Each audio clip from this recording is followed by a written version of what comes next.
Here we've got stars that will shine brightly in Week 14. Hi, Nate. What's up? Let's get to it. I'm going with a local guy, Jabril Peppers, safety for the New York Giants. The Arizona Cardinals are taking an East Coast trip to play the Giants, and the Giants have been playing good as of lately. 4 straight games where they held opponents to under 20 points, and Jabril Peppers is a big part of that.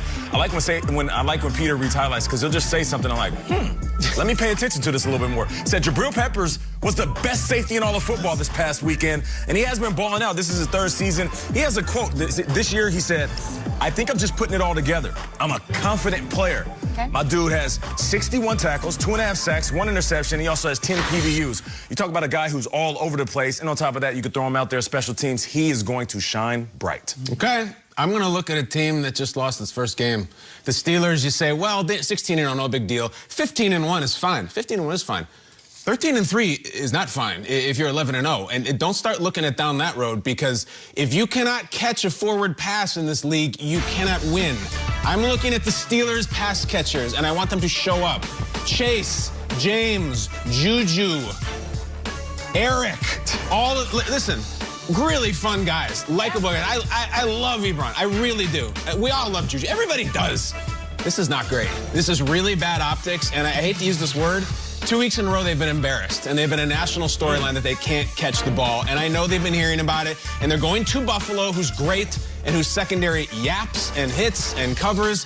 Show up this week, because this segment is really apropos for this, because it's just throwing on sunglasses and looking cool. But how much substance is there really behind it? Come on, guys. Do something. Help us help you. Catch the ball. Help Ben get back on track. Because if you guys lose this, now the sky is falling and you guys, you're going to be the one-and-done playoff team. Don't do it. Look it all the way in, please. Catch the ball.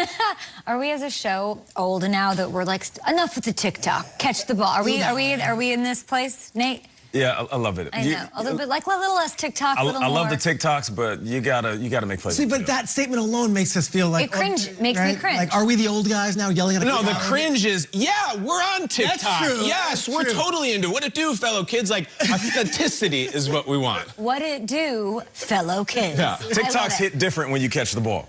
Just like Baker Mayfield's commercials. It's true. Yeah, that's fair. Yeah, catch the ball, and we'll be all there for it. Great point there. Okay, brightest star. I'm going to go and talk about something that I heard from Andy Reid this week. He was talking to reporters.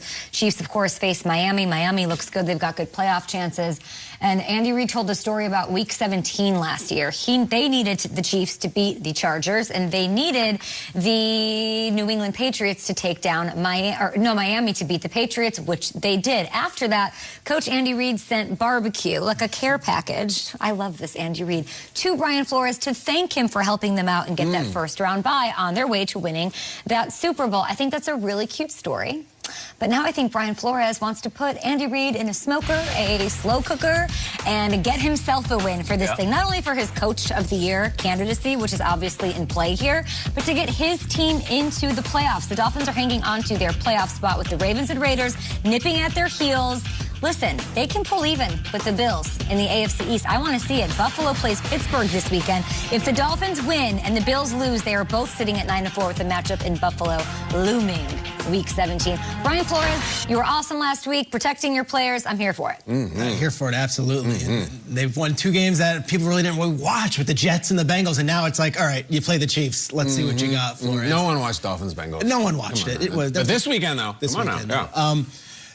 My Cause, My Cleats is so special for the league, and it's something that we all rally around, and we love telling these stories. And if you're not aware what it is, a player can choose a foundation, a cause, put it on their cleats. I want to give a shout out to Ali Marpet and Alex Kappa of the Tampa Bay Buccaneers. They're 2 offensive linemen. We've gotten to know Ali over the years. Alex Kappa is a young lineman as well.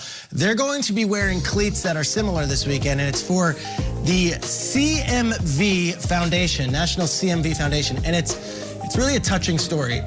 John Spytek is an aspiring general manager. He's going to get one of these jobs one of these years. He's in Tampa. He's been under Jason Light for years. You've spoken to him on the show before. Spoken about him, and he's going to get interviews this year to be a GM. He and his wife, Kristen, lost their daughter, Evelyn, a couple years ago to an incredibly rare disease called CMV. And they're quiet about it. They don't advertise. But when this story got around to the players, Ali Marpet and Alex Kappa were like, what can we do to help?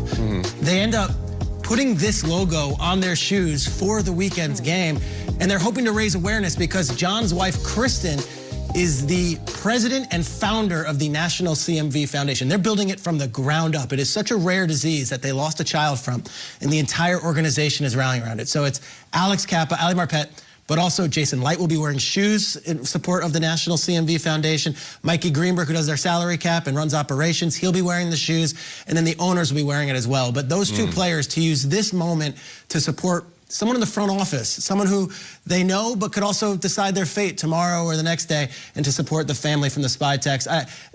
It's an important cause, and I love the way that these two players who are protecting Tom Brady and never get any spotlight are now protecting one of their own upstairs in the front office. Very cool story. I love that story. I wouldn't have known it without you, Shrigg, so thanks for bringing that to our breakfast table. More highlights ahead. One of the game of the week. We're going to the games of the Go for it again. Try it again. One of the what? You got it. That's going on in Buffalo. Steelers, Bills, Big Ben, Josh Allen, Mad Minute up next.